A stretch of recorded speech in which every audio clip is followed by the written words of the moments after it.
Good morning, everyone. This is Mortgage Pros 411. I'm Audrey Boisno with Kevin Casey, and today we are joined by Megan Anderson. How are you this morning, Megan? I am doing great. I'm sitting on a beach in Baja, Mexico, and I get to chat with you guys, and it's been a while. I know it has been a while. You were with MBS Highway for 10 years, and now you aren't. So it'll be interesting to see how that's going. But if anyone's been following her on Instagram, she has been traveling around the country and now out No, of the the country. world. She's in another I country, so therefore the world. I was giddy there. Give me a second, okay? Now she's in Baja, Uh, California. Or no, not California. Where are you? Mexico, Thank you. Mexico. That's the one.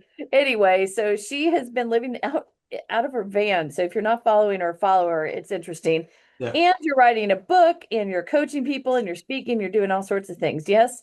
Yes, it's been a fun ride. That's exciting, exciting. Okay, kids, before we get too far off track, just want to let you know that this week, like every week, it seems, is full. I mean, full of all sorts of interesting economic reports. So tomorrow starts in permits, the Fed meeting minutes, and durable goods. Thursday, we'll have pending home sales, and Friday, PCE, which is the Fed's favorite measure of inflation, GDP, and new home sales. So buckle up. It has been interesting since we got the BLS, as I've always called it, the BS jobs report last week. It was completely that. Once again, we had one rough day after they came out, and we were expecting 55,000 job creations. They came out with 130. But if you looked at the non-seasonally adjusted numbers, we would have been down 265,000 jobs. So we had one rough day, but then the market seems to have figured it out I mean, is this the first time they've actually figured it out on their own? And it's the bonds have rebounded ever since. So that's But nice. how about those inflation numbers? Okay, so inflation numbers, we had CPE, whatever. CPI, Consumer Price Index, came out last week as well. And the headline was only up 2/10. It went from 2.7 year over year to 2.4. And core PCE was up 3/10 month over month, and it was 2.5 percent year over year versus 2.6%. So CPI has come down. We have PCE this Friday. Please, God, let those numbers accurately reflect what we see going on in the market so But that, what do you see in the market? pardon me? What do you see in the market? I don't know, jobs going to crap. Let's start with that. That's a technical mortgage way to put it, just so you know. You can use it with all your clients and your real estate partners to impress them. But it is, I mean, what are you seeing, Kevin? Things are not awesome. No, and I'm seeing gas prices rising substantially in Yes, 30 days. I mean, like, wow, went up $1 in California. yes. Although, isn't part of that seasonal? Like in certain months, it goes up. So, yes, yes, yes, yes. Certain parts of times of the year, you have two females shaking their heads. Yes, don't Yeah, shake. but January is not that month. Okay, you don't know that. I think you just made that up.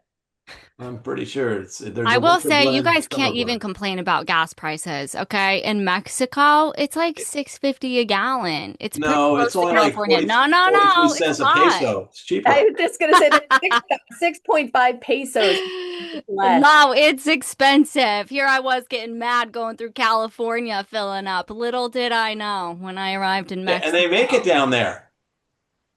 But But so you do know what? we. The tacos are cheap, so I'll take it. Okay, There you so go. Lisa's saying it's 4.10 a gallon in Washington. I'm at 5.15 or so a gallon here. And God knows they're probably at $2.50 a gallon in Dallas, Texas, which we were there a few months ago, and You I you was know so why? They're getting all that free Venezuelan oil over there. okay, don't start. Do not start. God. Oh, geez. Okay, so here's a question. So Jason Bellevue, our friend, who happens to be the state president for the California Association of Mortgage Professionals this year and probably next year, and he has done our YouTube channel, which we didn't use for quite a while, and now we're using it again. He's got everything pretty much up to date, so you'll be able to watch all the past episodes. You can put us on 1.5 speeds, just in case we don't talk fast enough for you here. You can speed it up there. But then also, just in case he hadn't done enough, he has fix well, he's working on fixing my camera situation. So I don't know if anyone has ever noticed how crappy I look on here and how blurry and God knows what. It's better, right? It's better. Well, Ken said it's 100% better. I don't know about that, but it's what close. did you do? Just clean the lens? Oh my God. If I had one more person tell me all I had to do was clean the lens, like I'm some idiot who hadn't thought of that. Thank you very much. No, that wasn't it. We don't know what it is. We've gone through Zoom, we've gone on the computer, we've changed cameras. Like, anyway, I told him, I said, maybe I just, Oh, yeah. I like that. It even zooms in and out. That's I don't know impressive. what is making it do that actually. So don't. Mm. I Anyway. think one of our listeners is making that happen. Remember back in the day when I was just the voice? I wasn't even on video. I should just go back to that. I always said no one wants to look at me anyway, so what am I doing here? So, okay. So Jason said, Megan, Jason B, you still have an open invitation to ride at the Barn, and heck, you can Yes. Barn if you needed someplace to stay. And Jason just said it's a setting. All right, so there we go.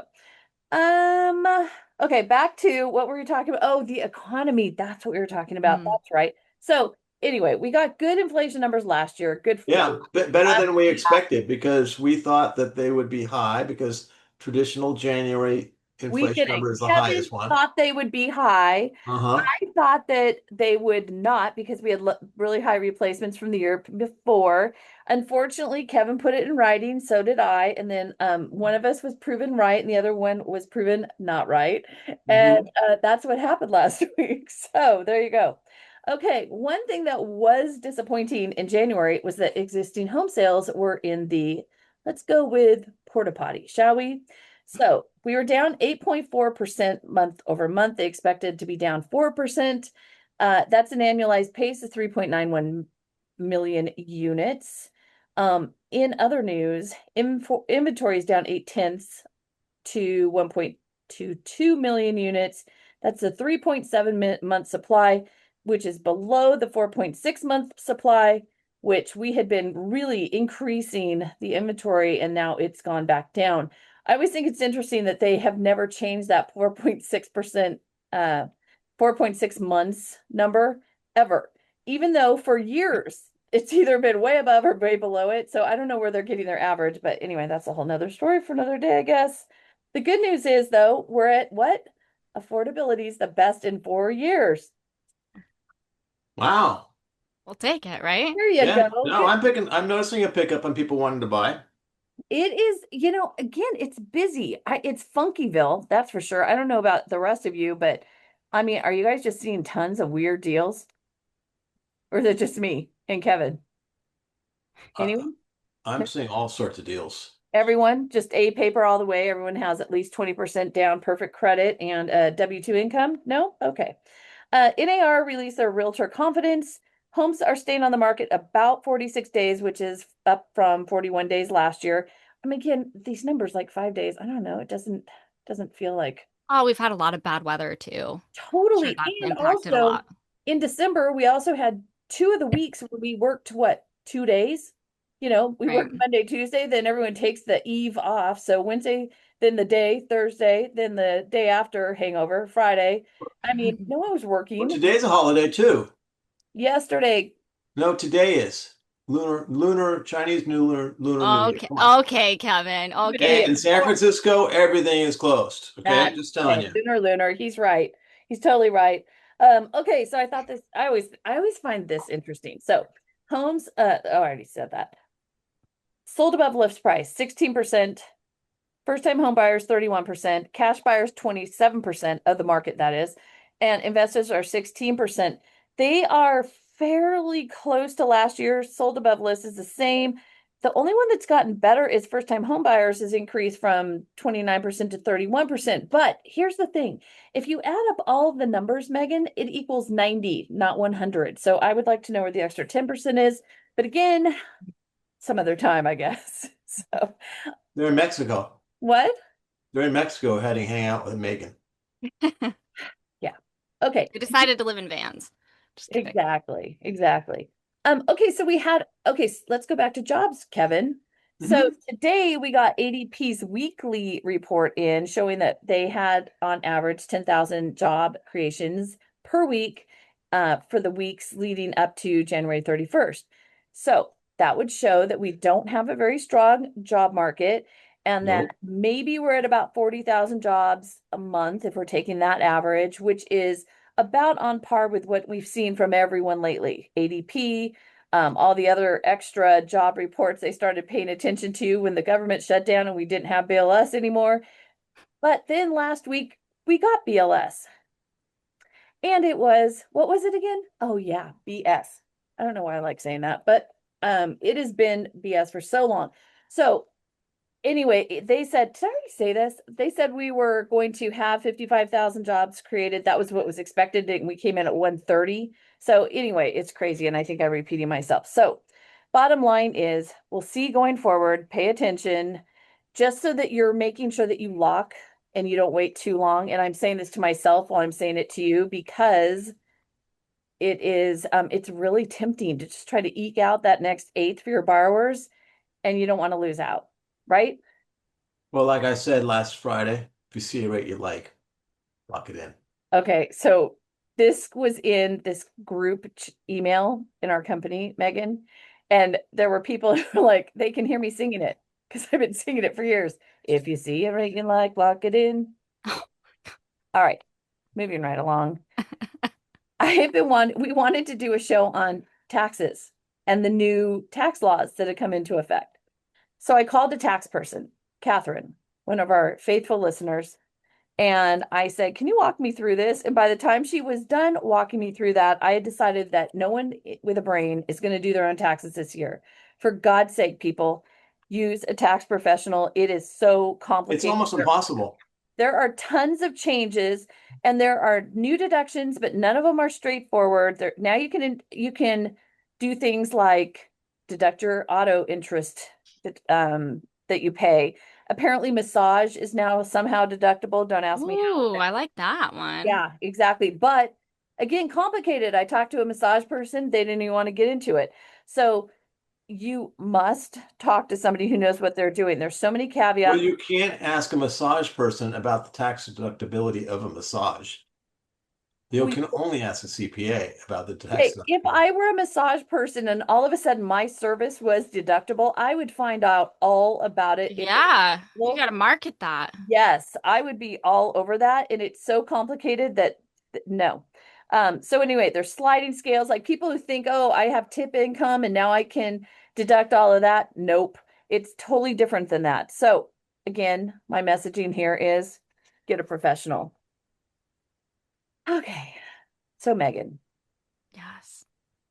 we have always gone to you. You've been our person for AI, and it's been a while since we've had this conversation. And what we want to talk about as we are being force-fed AI every 10 seconds in every facet of everything, how do we deal with all this? It is complicated. And also this idea, and I think this is not just for AI, but with tech in general, where there's this assumption, this knowingness that everyone seems to have that if tech can do it, then you don't need the human to do it. And I really think we need to be thinking more carefully about, okay, yes, a computer could do it. Is that better? Because it Mhm. may not always be. So tell us your thoughts on where we are with AI right now. We're all just like dying, wondering, okay, what do we use? What do we not use? Let's talk about that. Yeah, so it is being force fed. We are at the point, and we have been at the point where you have to learn how to use AI. AI has to be part of your job. I think at this point in time, we all can agree upon that if you're not going to utilize artificial intelligence, you're going to be irrelevant. People are going to be able to get work done a lot quicker than you, a lot faster than you, and you're ultimately going to become obsolete. Now, we're also shifting to the point in time where I don't know about you guys, but when I go on social media now, it's almost like completely kind of shifting the way I feel about social media because most of the videos that I look at now, AI has gotten so good that you're sitting there wondering, is this AI? Is this not AI? And you almost don't trust or believe anything that you see anymore. And we're losing this component of of authenticity, of actually connecting human to human. You know, it was different when I got on social media and I knew that, oh my gosh, you know, I'm watching a video of Audrey, right? But if I get on there now and I'm like, I can't tell if this is her or this is AI or what this is, you lose that connection. And so that's an area where I think it's going to be really impactful to kind of see the shift that happens there. And I appreciate a lot when I see content that I know is the individual and is the person. And I think that there's a right way and kind of a wrong way to do these AI images. Because on one level, yes, it's been so great to be able to stay more consistent with social media, to be able to take that idea that you have in your head and be able to ultimately create it. Um, but again, you lose that human to human connection. And social media is just one realm, right? But now we have all these other things going on. Oh my gosh, if you don't have an AI agent right now, what are you even doing with life, right? And there's platforms to help you with your YouTube videos, with automating this, automating that. Where do we start and where do we begin and how do we move forward with doing all of this? And I've been in the technology world, as you said, really the last decade. You know, it started with MBS Highway, moved into artificial intelligence, and regardless of all this technology that I see coming to the market, the bottom line is you have to make sure that you have a strong foundation and you have clarity on what that foundation is. Otherwise, it's constantly going to be like, ooh, what's new? Ooh, what's new? What's over here? What's over here? And what happens when you do that? You don't implement really anything very well, right? Because you're constantly getting shiny object syndrome.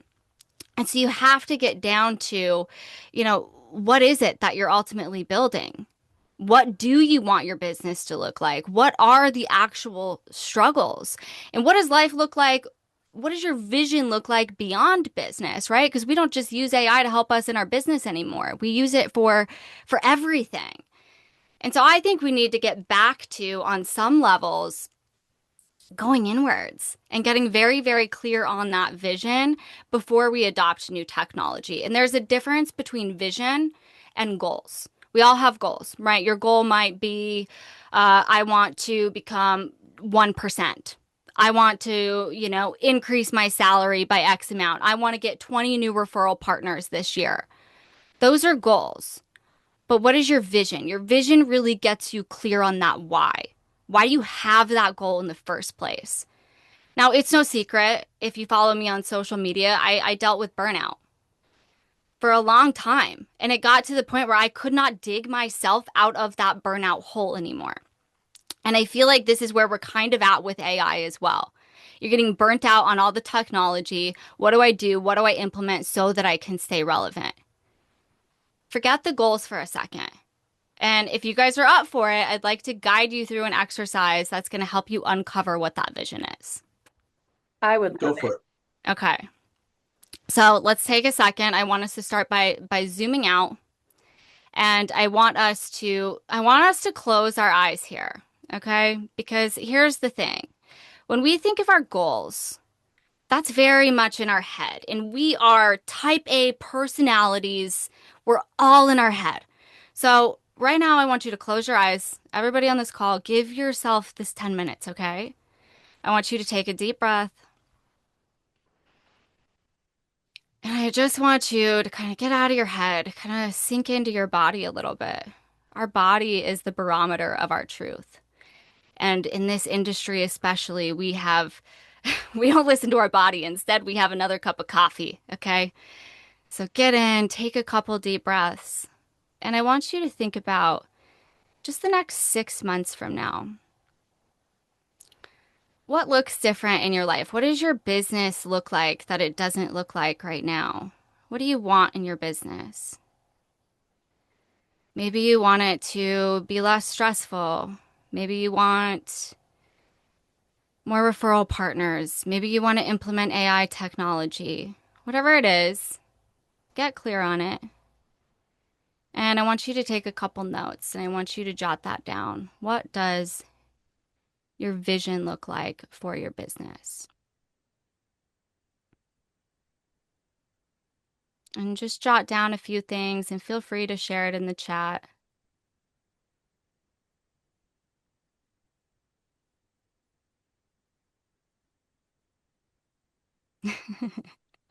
Hey, that's a good one. Win the lottery. I like that.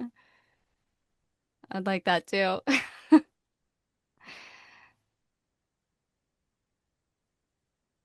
All right, I want you to close your eyes here again. Take another deep breath. And I want you to think about what does your business feel like 6 months from now?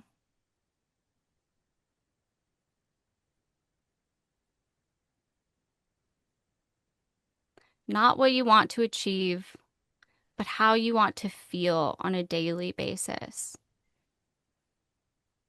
Maybe you want to feel in control, focused, calm, energized, present. Once you have that, I want you to open your eyes and I want you to just jot it down. I want to feel. And if you feel like sharing, put it in the chat box.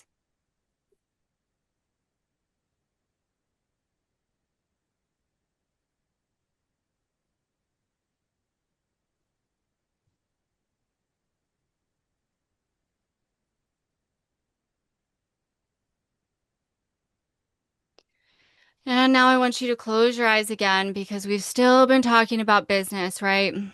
But we're going to shift gears a little bit.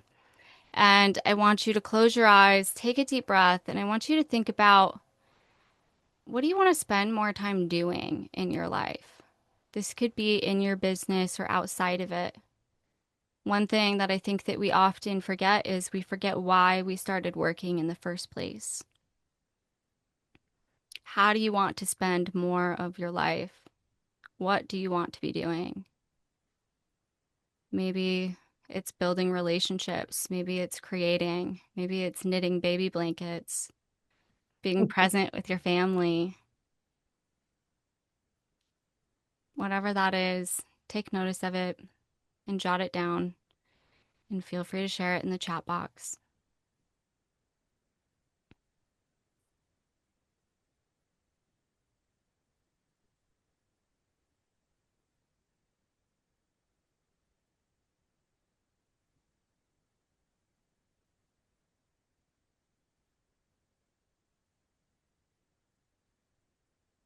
We're going to close our eyes one more time here.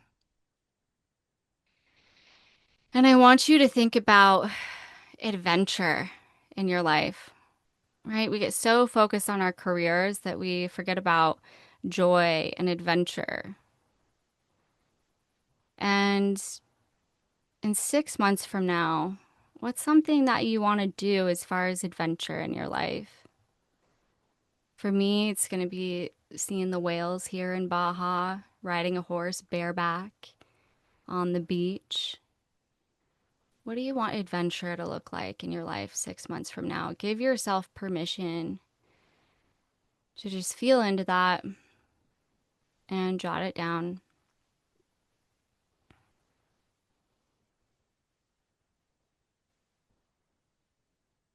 And feel free to share it in the chat box.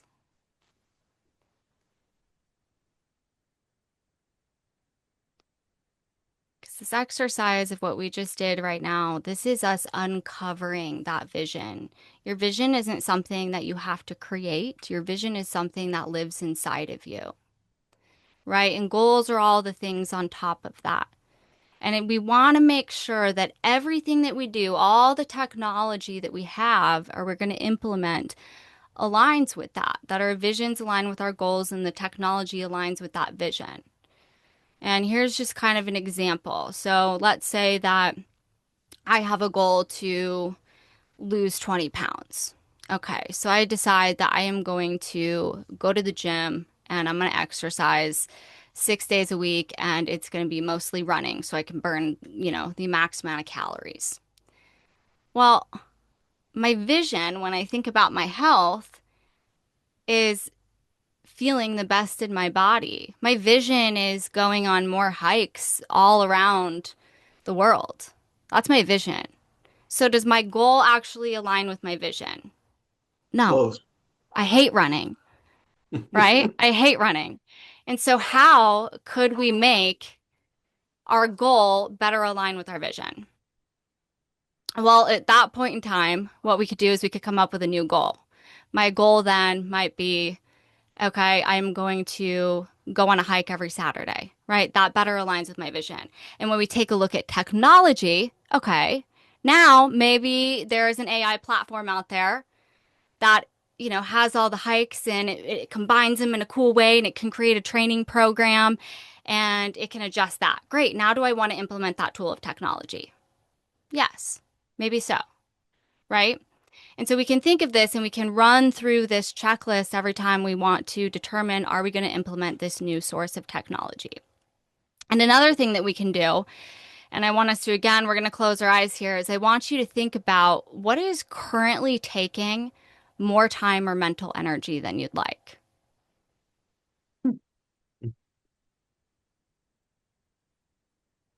And where do you feel friction in your life or at work right now? Jot that down. For me, one thing that takes a lot of my mental energy more than I'd like is editing my YouTube videos. It's a lot of friction every time, right? But it's a repetitive thing that I have to do on a weekly basis. For you, it might be different. Maybe it's constant emails. Maybe it's reaching out and follow-up calls. I have used AI in the last few months to help me write a weekly thing. Actually, not for the show, but for something else that I have to do that used to stress me out. And now I just like put my ideas into ChatGPT and it gives me a launch pad for, and then I take that and I tweak it and it's so much faster and it's no stress. And it has been, honestly, it's just changed everything for me. So, there are ways that we can take this technology and make it work for us versus it being this onerous thing that, oh God, I have to learn one more thing or I have to, I'm supposed to be doing this. Versus to your point, how do we make it work for us instead of being a slave Yes. to it? Yes.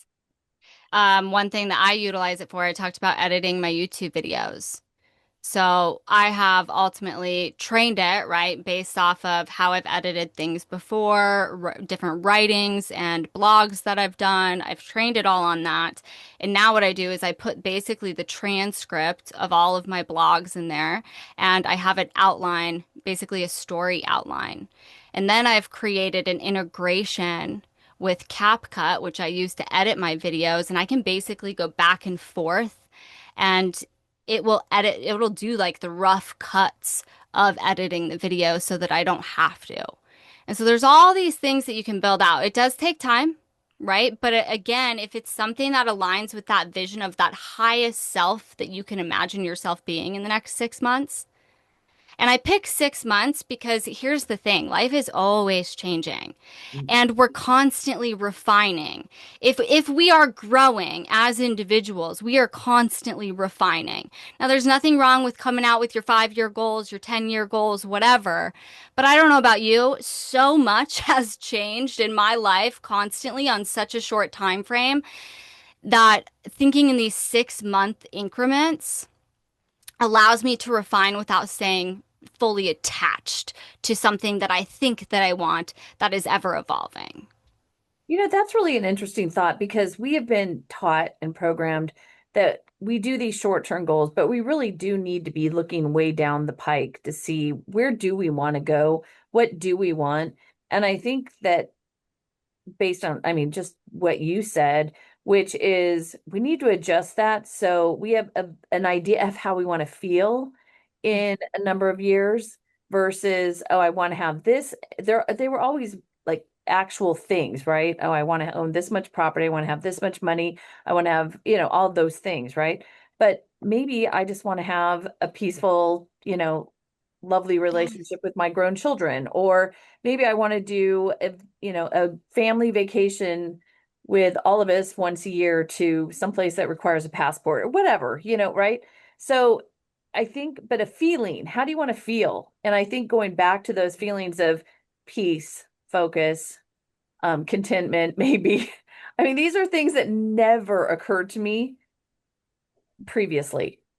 I Yeah. was so driven and based, thinking, oh, I want to have this achievement to, Mhm. and now it's getting to be a little more thoughtful, different than it was. Yeah. Yeah, I love that. And, I share a very similar journey.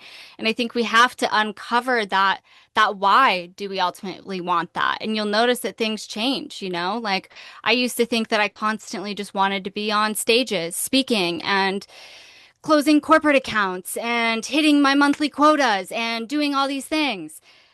When in reality, what I really wanted was a life of adventure and freedom and one where I wasn't constantly chasing the next achievement So, that I thought would make me happy, Right. you Right. know? And the other thing too is that we have this technology now which has shifted how we do loans and how Right. we operate within our business. So I've been again doing this longer than I think you've been alive, and you are younger than one of my children. And so back when I was much younger, I was chained to my desk. That's how it felt. I mean, mhm. and then we got pagers, but I literally have memories of being at Walt Disney World and trying to find a payphone because I was getting paged and there was some urgent Mhm. nightmare going on. Or no joke, I mean, these are real. I'm in the Empire State Building, and all of a sudden, I am having to deal with some ridiculous thing with this, let's just go with idiot. And I mean, it was those kinds of things that made it so stressful to leave the office. So I just didn't want to because it was so hard to get Right. away. And now, I mean, between Kevin and I, think of the many countries we've done our show from. No joke. England, Scotland, Ireland, Iceland. Mexico. Yes. And that's all because of technology. And honestly, this is Yeah. just Yes, going to accelerate even yes, faster. I mean, it is to the point where AI is going to take over a lot of jobs. It's going to shift the way our jobs work. And I'm telling you, I truly believe that AI, while it's amazing, we are going to have to get back to a point in time, especially as Americans. I will say, we put all of our self-worth on our career, and we're going to have to ultimately get back to a level of humanity of why am I living and existing in this world? Because we're not going to be able to base it solely off of our career anymore. right. But if you think about historically, it has always been, I mean, for many, many parts of humanity or time periods, it was survival. How do we Right. survive?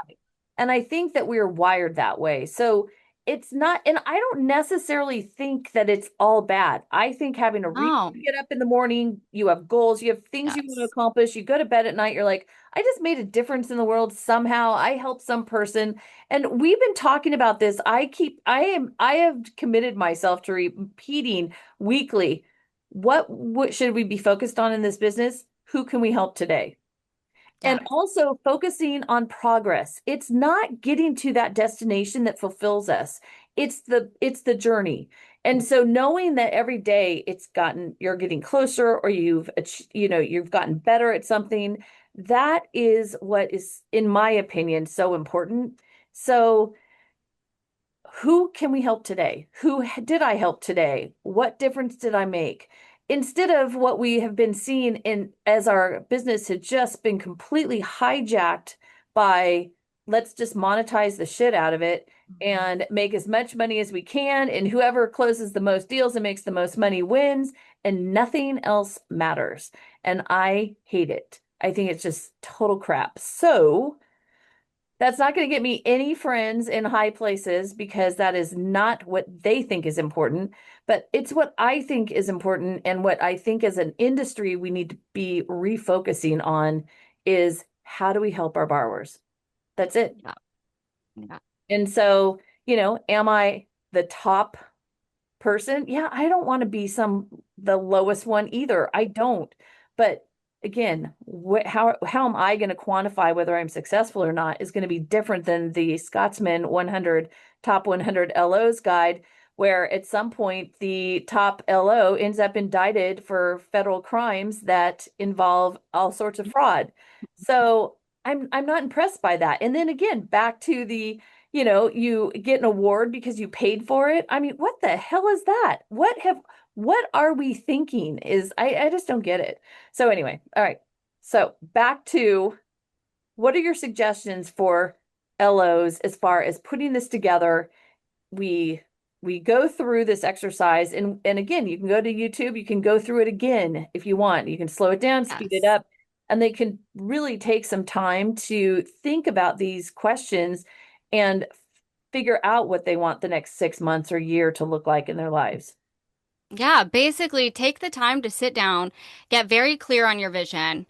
Why'd you start working to begin with? What do you want for your life in all these different areas? Once you get clear on that, anytime you want to adopt an AI tool, you can run it through that. And then the other thing that I really love to do still to this day, and what I've shifted more so to utilizing these large language models for, is being my thought partner. So one of my favorite prompts to use in any large language model you're using, Chat GPT, whatever it is that you're utilizing, is I like to go there and I say, okay, you're going to act as my thought partner, interviewing me one question at a time. Here is my vision. Here is what I'm struggling with on a day-to-day basis. And I know that there's some AI tools out there that can help me. Can you act as my thought partner again, interviewing me one question at a time to help me get down to how to best utilize my time and what AI tools and resources to implement into my business? Hmm. And that will help you get very, very clear. And it's nice because it's not so much it's going to agree with you. Like it will get you down to, oh, maybe your problem isn't even this. Maybe your problem is that, you need to better define your target audience. Maybe your problem is, what you're focusing on isn't defining who you are and making yourself different from the market, right? So it'll help you get very clear on what exactly to focus on and where you can have a little bit more clarity. And then you can also come back to that prompt or that chat thread every time you want to implement something new. Hey, I just saw this pop into my email. Is this worth me implementing? Well, no, because you said your vision is this, and that's going to guide you away from your vision, or that has nothing to do with your vision, right? Okay, so part of me thinks this is brilliant because we have a friend who uses Chat GPT. I actually think that they're in a relationship with their chat. I mean, I've never seen Hey, anything. no judgment. They talk about it. They talk to it like it is a human. They reference it. They consult it. I mean, anytime something pops up, they just turn that thing on and start talking to it like it's their best friend. And so part of me is just I've watched this and I was slightly concerned, slightly impressed. I've seen the results. Some of it's brilliant and amazing. And so, we used to pay therapists and had friends and all that. So, I mean, how do we find a balance between, okay, we have now become, remember the movie, what was it, Her, Him, whatever, where the guy fell in love with his operating system? And I spent the entire movie screaming at the screen. I was watching it with my son at home about how insane that was, how stupid it was. And here And we here it are. is. Here we are. Literally, Yeah. here we are, right? So, anyway, like, how do we find a balance between, you know, consulting a computer, an operating system for every detail of our life and still remaining human. And also, like, when do we call our friend instead? Yeah, I mean, it's tough. I use chat for everything too, but bottom line, what I might suggest here too is once you do get clear on that vision, tell someone that you love and trust about it. What that vision is, share in that vision. Maybe it's your spouse, maybe it's your partner, maybe it's your kids, maybe it's, your parents, whoever it is, share that with them. It has to be someone that you trust. Um, but there's something in knowing that someone knows what your goals are and what your highest vision is for yourself than just telling chat. Chat can help you think through some problems. It can help you practice stuff. But at the end of the day, you're still going to have to be the one having the hard conversations. You still have to have community, right? We can't. Chat's great, but it only goes so far. The question is, how far does it actually go? Because at some point, again, back to our friend, do they really need me? I don't know. They've got their little buddy.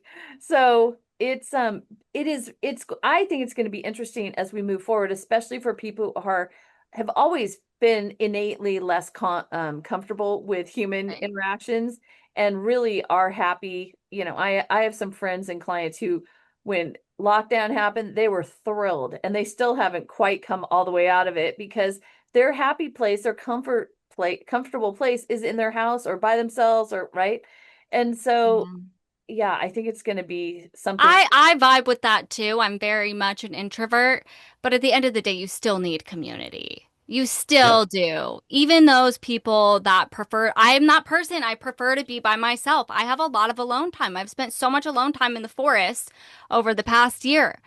But bottom line, if I do that too often, that's isolation and that's not good for me, actually. And I know that over Mhm. time, and chat can't talk me out of my isolation.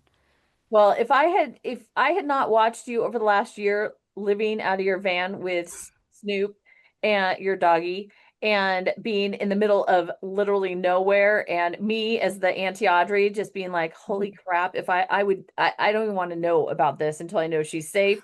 You know, it's been hard to watch, but also I now believe you when you say you like to be on your own because I've watched it. So again, Kevin will say that. Kevin will say that he's not comfortable going into a room on his own a lot of times, and he's more. But if you meet Kevin, he is so outgoing and gregarious and friendly and happy. You would never know that, I mean, so Right. again, you can't judge a book by its cover. That's for sure. I think that a lot of us need time to, recharge and can't be at full optimum in the middle of everyone 24/7. So again, balance. Community is necessary though, and I'm going to put a link in the chat box, everybody. Yeah. I created this map.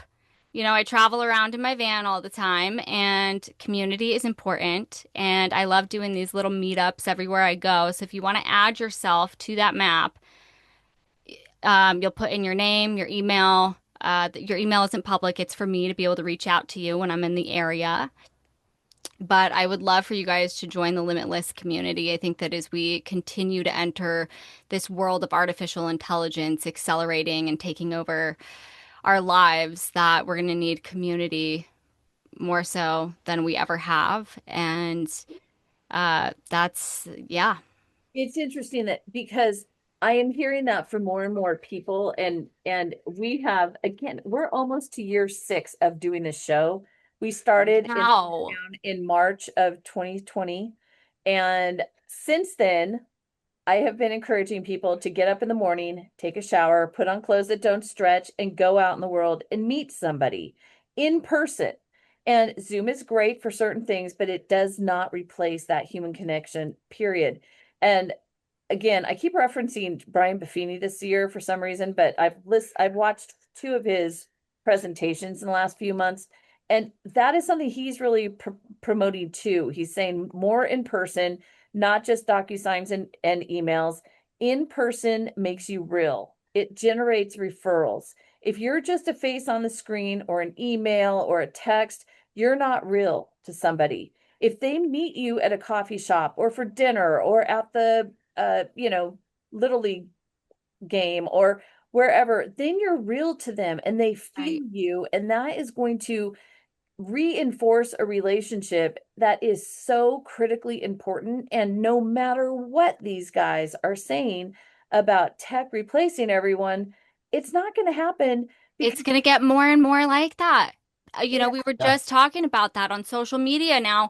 I mean, it used to be that I could connect with people virtually and build kind of a relationship, and it would feel like I was building a relationship with them. But with AI, not knowing if it's real or not, it takes that component out of it. I yes, think the human to human interaction is going to mean so much more.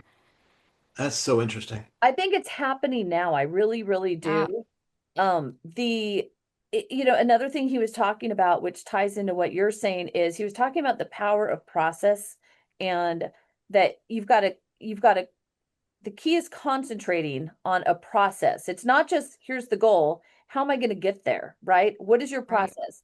I literally came up with a to-do list for my morning routine when I get to the office so that I every day it's one of those little thing in your notes where you can just push the button in the bubble, and then it goes as it's checked off and goes to the bottom. So I can uncheck them every day, check them, and it's helping me again. How do I be more efficient when I get to the office in the morning? Well, I need to accomplish these things. How fast can, and I put a timer on it this morning. Oh my God, it was ridiculous because, oh, I've got to send, it's Tuesday. So it's not my normal routine, what I do every other day. So I have to do a few other things, like a lot of other things. So, but again, I kept referring back to this list, which is my process for the morning. And as I do this more and more, it's going to become more and more refined and it will become faster. I'll get through it quicker and I will be able to accomplish more later once I get past the basics where of what I need to do. So, and then he talked about changing your behavior and that behavior changes your goals and it makes the focus smaller, narrower, so you're able to see things more clearly. And so you set short-term process goals so that you can achieve something bigger, right? And I All totally right. agree with that. What are your thoughts on that? Well, my thought with that too is, you're talking about this list that you're doing, this process that you're doing, is I would say go back once you've uncovered your vision that we did earlier too. Does this also align with that vision? Yeah. Because I think oftentimes a component that we have on this morning to-do list is, does it actually align with how you want to feel that maybe you don't feel now? Could you add something into that? I do morning and evening rituals that allow me to connect to myself again.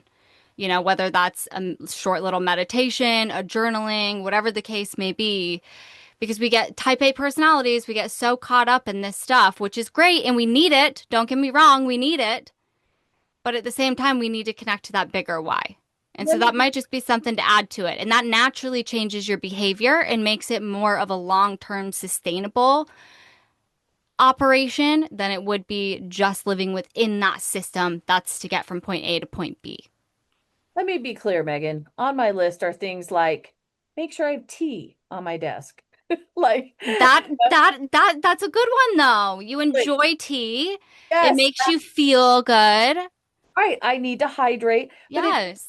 I can, if I don't do that when I first sit down, then 3 hours later, I've had nothing to drink. I am thirsty. I'm dehydrated. And now I got to go do it. So again, I would like to say that everything on my list is really something amazing that is going to change the world. No, make sure I have tea. Make sure I, have reviewed my to-do list. That's another thing.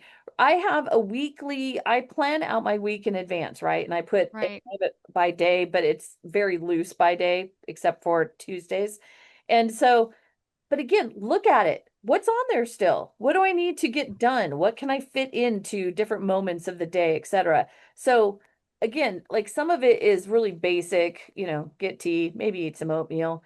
And some of it is look at my to-do list or, call this client or whatever, right? So I have different, and I've been refining my process over the last few years and Good. and I have diagnosed OCD. So like I really need things to be in order to function the best I Right. can and to feel good, etc. If things are not organized, I'm it's not good for me. There's two things I want to comment on that is one, small actions can be so, so impactful.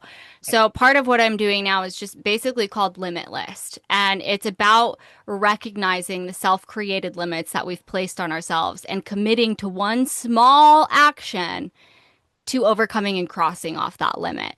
And sometimes my actions are so small. It's okay, you need to cancel this subscription. You need to have this conversation with someone. You need to research where you can, ride horses bareback on the beach, right? So some of them are fun, but it doesn't matter. It's these small little micro actions that add up. I mean, I forget who it was that did that conversation about like if you could shift your life 1 degree. I think about that over time. You're on a completely different trajectory and path. Okay, I have been telling you may have heard me say that because I have been telling my children that since they were in grade school and they're now in either graduate school or ready to go to law school. I have been telling them because we live in this area that is highly competitive. I mean, they were freaked out about what they were going to do with their lives and where they were going to college from the time they were in third grade. And I would tell them, you have to choose a direction and just go. Do not wait. Don't hesitate. Don't wait till it's perfect. Just go. You don't think you're ready? I mean, obviously you got, you do preparation for things, but if you're waiting around, you're wasting your life. So just pick a direction, go, and Right. and sometimes you change your trajectory, exactly what you just said, 1 degree, and you land in the right spot instead of where you started off originally. And this helped during college when they both changed majors, both added things, subtract, you know what I mean? So Mhm. it is, I think it's critically It's important to don't, I mean, perfect is the it's hideous. Trying to be yeah, Mhm. well, perfect it's is constant like getting a rocket to the moon. You don't just take the rocket, shoot it to the moon, and expect it to arrive there. Once it's on its way, you're constantly making 1% adjustments each Right. way every day, different directions. Same thing. I was watching the Olympics last night and they had the bobsledding thing, and it's just such minor little adjustments as they go down, and that's how they find the perfect route. That if they just Right. try to go into the perfect route, they will end up crashing into a wall. And well, and then Kevin pointed out the story of the woman who's 41 years old, the oldest person to win an individual gold in the Olympics ever, who was the bobsledder that, I mean, Kevin, that was an amazing article you sent me. amazing story. I mean, if you look at her, like, there's nothing about her you would say, oh, there's an Olympian. Like, does not fit the mold at all, anyhow, anyway. She has two handicapped kids that she's raising, and just Wow. like unbelievable. They're deaf. She had to learn sign language and still managed to train to be a bobsledder and beat the best in the world. Where it's hundreds of seconds. So Yeah. but the other thing too, though, is it's important to, I have my little to-do list for my morning activities, but don't get so caught up in little tiny things you don't accomplish big things. And so you got to track your progress, however you're doing it. I do. I keep track of certain things. Have I done this today? Have I done it? How often am I doing it? And you can't be isolated. You've got to have feedback Right. from other people. So it is, and also here's the other thing, and he pointed this out, and we all know this. Winners assume that failure is coming. They hate it, but they lean into it because failure is part of winning. And that is Mhm. another thing that and especially this group of kids who are raised by parents like us, who, I mean, I don't know about how you were raised, but I did a lot of it on my own. And so as a parent, I went the other way with my first child, where I just did everything for him. And then I had to completely readjust that. And then I had these other two that came later. And I realized, I'm like, it's not serving anyone to try to protect someone from not feeling good about themselves or any kind of failure. They have to experience it themselves. It's critically Right. important. So do we. So we try something in our business and it doesn't work. Who cares? At least you gave it a shot. Now make an adjustment, try something else. Right. Maybe it's just a tiny bit of it isn't right. And all you have to do is this little tiny incremental shift and it's going to be better.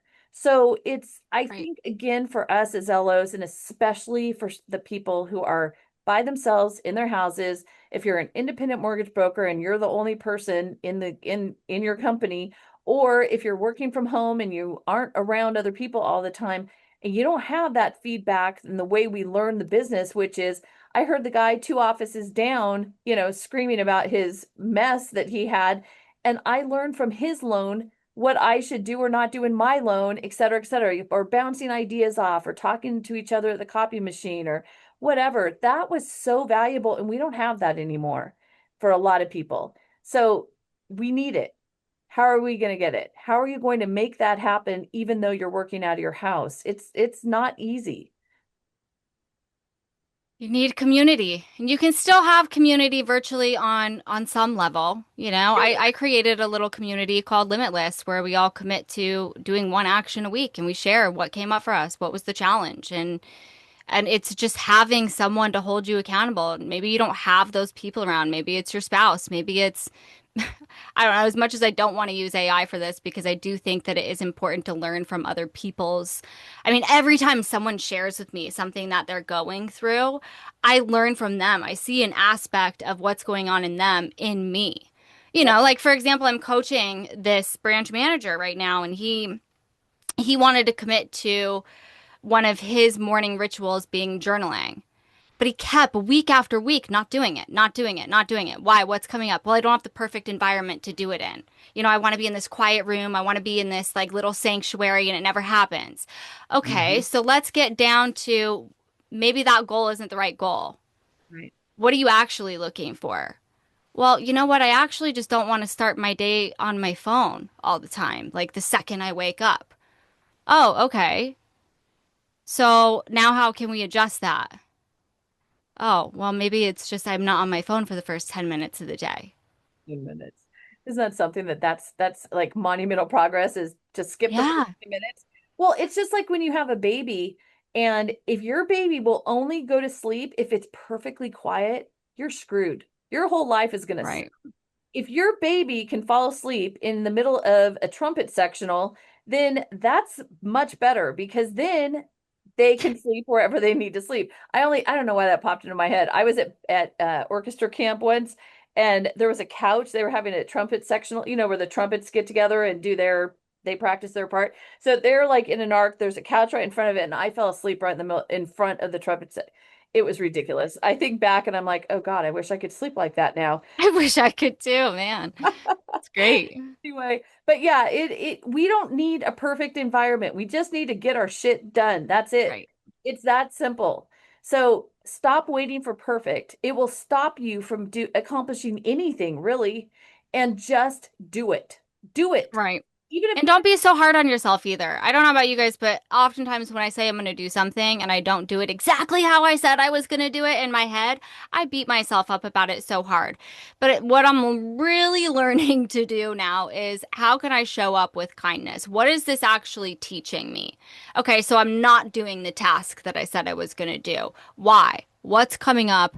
And how can I, be kind to myself to readjust this? To get to where I can get back on track. Because here's the thing, you not taking action is still a choice, but it's a choice that gets you no closer to that vision that you ultimately have for yourself. Well, and again, I think that the progress is what's important. And so there has been this all or nothing possibility. You and I have talked about this because years ago when I started going to the gym, I really set the bar so low that it was impossible for me not, Yes. And right? what did that do? It built self-trust in yourself. That's why don't come up with this huge ass goal that you need to do. Do Yep, this one small little micro action because you start to build trust within yourself and that compounds. We all yep, talk about compounding all the time here. How do yep. you do it with yourself now? Yes, exactly. Okay, so weirdly, we're at the end of the hour, and How'd that happen? Wait, I know. I know. And I just want to say thank you because I think this discussion is really important. And again, I'm going to remind everyone as we're seeing that foreclosure numbers, you're seeing the headlines. Foreclosure numbers are, they're so high, blah, blah, blah. Well, they're still at historic lows, people. So you cannot read the headline and think that is the actual answer, but know that your clients are reading the headline and thinking it's the gospel truth. So like you, the one last night that last week we ran into, there was a foreclosure at the REO. Oh, it was a reverse RE yeah. foreclosure. Well, it made sense for them to lose the state. There was no equity in the place. So the heirs just walked away from the place. That's no harm, no foul. Yep. So I just want to remind everyone, as I'm going to continue to do, that 2/3 of all wealth in the US comes from home equity. So you should own a house. That, excuse me, we've had a positive return in real estate for 78 out of the last 83 years. Progress is everything. And who can we help today? That should be our focus. So go and have a great week. We love you. That's a great number. 78 out of 83. 83 You're, years. wow. That's years, right? I'm going to burn my Wow. tongue too much. Just got her tea. I love it.